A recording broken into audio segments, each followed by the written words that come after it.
मित्रांनो, आज आपण बेसिक कन्सेप्ट्स इन जॉमेट्री भूमितीतील मूलभूत संबोध हा 9वीचा सगळ्यात पहिला चॅप्टर आहे. त्याबद्दल आपण माहिती पाहणार आहोत. जॉमेट्री शिकवत असताना काही बेसिक फिगर्स अपेक्षित असतात जे तुम्हाला माहित असणं अपेक्षित असतं. त्यातला पहिली फिगर आहे पॉइंट, बिंदू. आता हा बिंदूच्या आपल्याला डेफिनेशन कसे करता येईल, व्याख्या कशी करता येईल? तर बिंदू म्हणजे काय? आपण पेनच्या टिपने किंवा पेन्सिलच्या टिपने वहीवर काढलेला एक छोटासा dot, a single dot which doesn't have any area, ज्याला कुठल्याही प्रकारचं क्षेत्रफळ नसतं, त्याला म्हणायचं बिंदू. It is a point. A point which doesn't have area is called as point. The next concept is line. Line means what? It is a collection of points. बिंदूंचा संच. पण तो कसल्या प्रकारच्या बिंदूंचा संच आहे? In one dimension having only length. ही एकाच डायमेन्शन मध्ये असलेली, ज्याला फक्त लेंथ आहे, म्हणजे विड्थ, हाईट काही नाहीये. Just it is collection of points in one dimension and which can be extended in both the direction like this. It can be extended in both the directions. दोन्ही बाजूंनी अमर्याद असणाऱ्या बिंदूंचा संच म्हणजे line. This is the second basic concept in geometry. आता third concept काय आहे? प्लेन. आता प्लेनची डेफिनेशन कशी करता येईल? What is mean by a plane? Plane म्हणजे तुम्ही म्हणताल मॅडम माझ्या वहीचं पान हे देखील एक प्लेन आहे, किंवा हा जो आपण बोर्ड पाहतोय तोही एक प्लेन आहे. That means it is a flat surface which can be extended infinitely far. A flat two-dimensional surface. It should be in two dimension. Two dimension means what? Having length and breadth. Doesn't have any height. A flat two-dimensional surface that extends infinitely far is called as a plane. Now, these are the three basic concepts you should know before learning geometry. आता ह्या chapter मध्ये तुम्हाला number line शिकायची आहे. Number line means how to measure distance between two points. त्यासाठी first of all you should be introduce to the number line, संख्या रेषा. आता या संख्या रेषेमध्ये नंबर लाईन तुम्ही 8वीला 5वीला शिकलेले आहात. नंबर लाईन म्हणजे काय? ज्याच्यामध्ये मध्यभागी शून्य असतो. शून्याच्या उजव्या बाजूला पॉझिटिव्ह नंबर्स असतात, धनसंख्या असतात, आणि शून्याच्या डाव्या बाजूला निगेटिव्ह नंबर्स, ऋण संख्या असतात. शून्याच्या उजव्या बाजूला धनसंख्या, शून्याच्या डाव्या बाजूला ऋण संख्या. आणि एक लक्षात घ्यायचं, नंबर लाईनला जसजसं आपण उजवीकडे जात जाऊ तसतशी त्या नंबरची व्हॅल्यू इन्क्रीज होत जाते, आणि नंबर लाईनच्या जसजसं आपण डावीकडे जात जाऊ तसतशी नंबरची व्हॅल्यू जी आहे ती कमी होत जाते. आता या ठिकाणी मी ह्या नंबरवरती अजून काही पॉइंट्स दिलेले आहेत. A, B, C, H, D, E, F, G. हे काय आहेत? तर हे आहेत, these are the coordinates of that particular number. Suppose coordinate of point A, बिंदू ए चा निर्देशक जर आपण बघितलं, पॉइंट ए कोणत्या नंबरवर लिहिलेला आहे? It is written on the number 1 on the number line. That means coordinate of point A is equal to 1 and coordinate of point E is equal to how much coordinate? E चा coordinate काय म्हणता येईल आपल्याला? E चा coordinate आहे -3 ऋण 3 आणि A चा coordinate आहे 1. बिंदू A चा निर्देशांक 1 आणि बिंदू E चा निर्देशांक -3. आता या ठिकाणी 2 लिहिलेले आहेत. उरलेल्या सगळ्या बिंदूचे कोऑर्डिनेट्स तुम्हाला स्वतःला लिहिता येतील. सी चा कोऑर्डिनेट किती म्हणता येईल आपल्याला? Coordinate of point C is 6. Coordinate of point E is -3. Coordinate of point D is -1. like this you can write all the coordinates of different points written on this number line. Write down. This is a number line, and on this number line there are numbers, positive numbers to the right of the number 0 and negative numbers are to the left of the number 0. धनसंख्या ह्या शून्याच्या उजव्या बाजूला आहेत आणि ऋण संख्या ह्या शून्याच्या डाव्या बाजूला आहेत. मगाशी मी सांगितलं तसं नेहमी जसजसं आपण संख्या रेषेच्या उजवीकडे जात जाऊ तसतसं संख्येची किंमत वाढत जाते आणि जसजसं ह्या संख्या रेषेच्या डावीकडे जात जाऊ तसतसं संख्येची किंमत कमी होत जाते. म्हणजे याचा अर्थ काय आहे? याचा अर्थ if it will go to compare the two numbers that is -2 and 3. -2 आणि 3 या दोन नंबर्स मध्ये जर तुम्ही कम्पेअर केलं तर you will get that the number 3 is greater than -2. Why? As the number 3 is on the right side of the number line. Suppose -4 and 1. These are the two numbers. या दोन number मध्ये -4 आणि 1 मध्ये कोणता मोठा येईल? जो नंबर लाईनला उजव्या बाजूला आहे तो नंबर मोठा येईल. That means the number 1 is greater than -4 as it is to the right side of the number line than number -4. Now, how to find out distance between the 2 points? Suppose, first of all, I have given here one example. We are going to find out the distance between the points A and F. This is your point A having its coordinate 1 and this is your point F having coordinate 6. A चा निर्देशक 1 आहे आणि F चा निर्देशक 6 आहे. First of all, what will we do? First of all, you will see that which coordinate is greater. कोणाचा निर्देशांक मोठा आहे ते पहिल्यांदा पाहायचे आपल्याला. इकडे लक्ष द्या. A चा निर्देशांक 1 आहे, F चा निर्देशांक 6 आहे. पण निर्देशांक कोणाचा मोठा आहे? F चा निर्देशांक मोठा आहे. म्हणून we are going to subtract 1 from 6.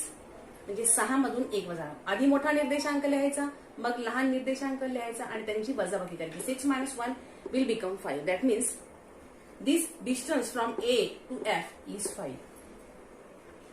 Next one, we are going to find out the distance between points A and H. A आणि H. हा A पॉइंट इथे आहे, H पॉइंट इथे आहे. आधी आपल्याला काय करायचंय? A चा निर्देशांक बघायचा. Coordinate of point A is 1 आणि H चा निर्देशांक coordinate of point H is 8. आता मोठा निर्देशांक कोणाचा आहे? मोठा निर्देशांक आहे H चा. मग तो आधी लिहा 8. देन छोटा निर्देशांक A चा आहे तो लिहा आणि subtract these two values. 8 - 1 you will get the value 7. This is the distance between point A and H. तुमच्या एक लक्षात येत आहे का? हे सगळे जे डिस्टन्सेस आहेत हे सगळे डिस्टन्सेस आपल्याला प्लस मध्ये मिळतात. अजून आपण एक्झाम्पल बघूयात.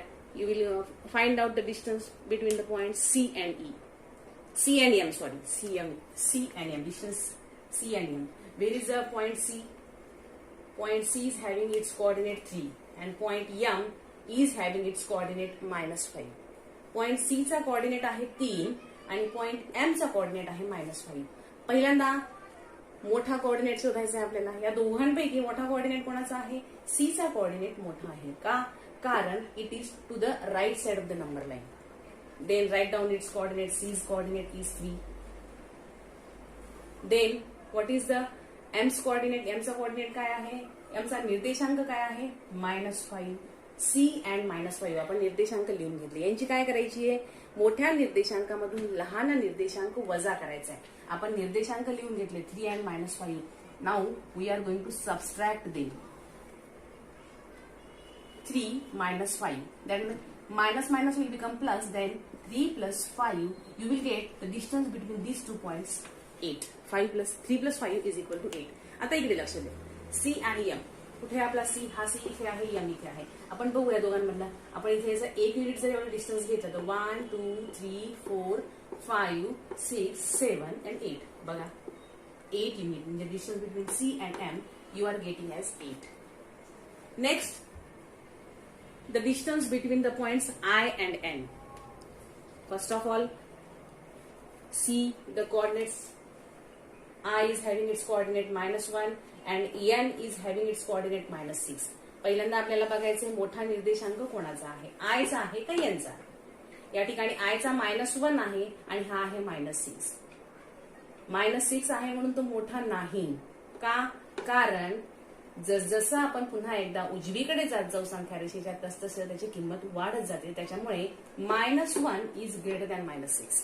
So you have to first of all write down the greater coordinate. कोणता कोऑर्डिनेट मोठा आहे? -1. त्यानंतर छोटा कोऑर्डिनेट लिहायचा आहे आपल्याला. N is having it's coordinate -6. या दोघांची आपल्याला वजाबाकी करायची. या दोघांची वजाबाकी करायची म्हणजे मध्ये तुम्हाला अजून एक वजाचं चिन्ह द्यायचं. आता या ठिकाणी बघा, -1 minus minus will become plus. -1 plus 6. आता काय करायचं? You are getting the 2 numbers with different signs. तुमच्याजवळ आता 2 नंबर्स आहेत ज्यांचे चिन्ह वेगवेगळे आहेत. First is having minus sign and second is having plus sign. आता या ठिकाणी आपल्याला ती जुनी पद्धत वापरायची. कोणती? 2 भिन्न चिन्हांकित संख्या असतील तर मोठ्या संख्येतून लहान संख्या वजा करायची. आता या ठिकाणी फक्त मोठी संख्या कोणती बघायची? 6 आणि 1 मध्ये मोठी कोणती दिसतीये? 6 मोठी दिसतीये. 6 मधून 1 वजा करायचा. काय येईल? 5. 2 भिन्न चिन्हांकित संख्या दिसल्या तर मोठ्या संख्येतून लहान संख्या वजा करायची आणि आलेल्या उत्तराला मोठ्या संख्येच्या मागचं चिन्ह द्यायचं. या ठिकाणी मोठ्या संख्येच्या मागचं चिन्ह कोणतं आहे? Plus. That means the answer of this subtraction is 5. The next one is find out the distance between D and H. You can easily calculate the distance between D and H as both coordinate of D and coordinate of H are plus. That's why you can easily find out the distance between these 2 points. अशा प्रकारे आपण कोणत्याही 2 points मधलं distance calculate करू शकतो. आता हे उरलेले डिस्टन्सेस तुम्ही कॅल्क्युलेट करणार आहात आणि हे लिहून घ्या, राईट डाऊन. नंतरचा कन्सेप्ट आहे कोलिनियर पॉइंट्स, ज्याला आपण मराठीतून म्हणतो एकरेषीय बिंदू. एकरेषीय बिंदू म्हणजे काय? त्याच्या नावातच आहे एकाच रेषेवर असणारे बिंदू. The points which lie on a single line they are called as collinear points. आता इथे जे तुम्हाला फिगर्स दिसत आहेत त्या सगळ्या कोलिनियर असलेल्या पॉइंट्सचे आहेत. Suppose this is a line and on that line there are 3 points, point P, Q, R.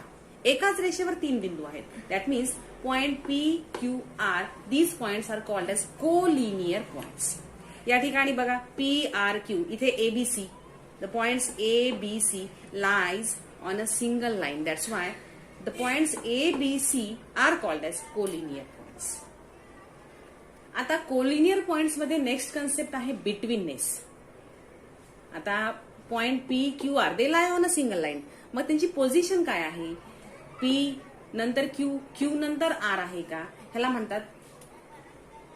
Suppose this is a first condition where the points P, Q, R lies on the line L. Suppose this is line L. आता या ठिकाणी second condition कशी असू, second status कसं असू शकतं पॉइंट्सचं? P त्यानंतर R त्यानंतर Q. That means this R point lies between the points P and Q. Next कशी असू शकते? त्याचं स्टेटस कसं असू शकतं? The point P lies between the point R and Q. That means it can be written in the form R dash P dash Q. Here this status can be shown by P dash Q dash R. That means point Q lies in between the point P and R. Here point R lies in between the points P and Q. Here point P lies in between the point R and Q.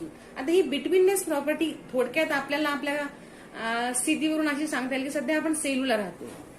Selu म्हणजे परभणी जिल्हा आणि हा परभणी जिल्हा नांदेड आणि औरंगाबादच्या मध्ये आहे. Railway route जर घेतला आपण तर रेल्वे रूट मध्ये परभणी जिल्हा हा नांदेड आणि औरंगाबादच्या मध्ये. That means we are in between Aurangabad and Nanded. Now here again we will consider the distance between these 3 points, point A, point B and point C.